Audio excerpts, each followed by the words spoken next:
नमस्कार. दीपिकाज रेसिपीमध्ये तुमचे मनापासून स्वागत आहे.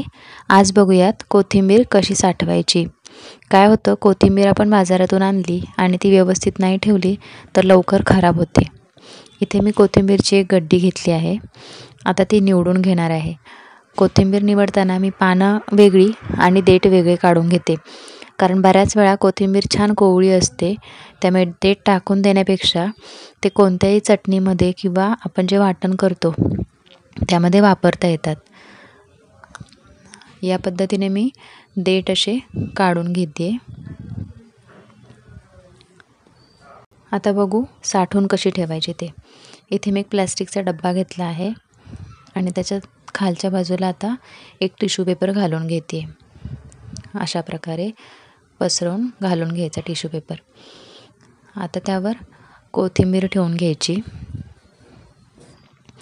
कोथिंबीर डब्यामध्ये बसेल तेवढीच ठेवून घ्यायची. जास्त दाबून कोथिंबीर ठेवायची नाही, तशी ठेवली तर खराब होते लवकर.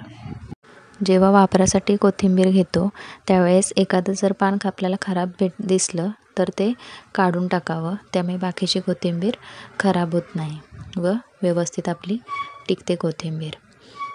आता इथे मी कोथिंबीर जेवढी डब्यामध्ये राहील तेवढीच घालून घेतली आहे.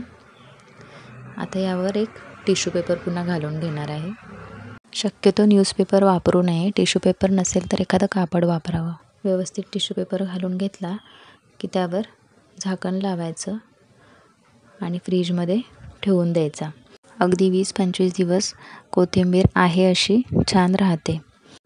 इथे तुम्ही बघू शकता, डब्याला मी पूर्णपणे आतून टिश्यू पेपर ठेवल्यामुळे जरी पाणी सुटलं तरी ते पाण्याचा कोथिंबीरीशी संपर्क येणार नाही. त्यामुळे कोथिंबीर छान आहे तशी राहील. देठही मी याप्रमाणे साठवून ठेवते, कारण त्यामुळे ते संपेपर्यंत चांगले राहतात, अजिबात खराब होत नाहीत. डब्याऐवजी बरणी वापरली तरी चालेल, पण वर आणि खाली टिश्यू पेपर ठेवून घ्यावा, म्हणजे जर पाणी सुटलं तर कोथिंबीर खराब होत नाही.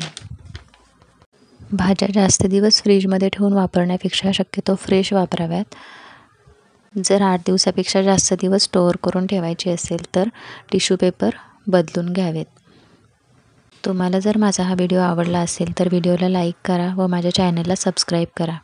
व्हिडिओ बघितल्याबद्दल धन्यवाद.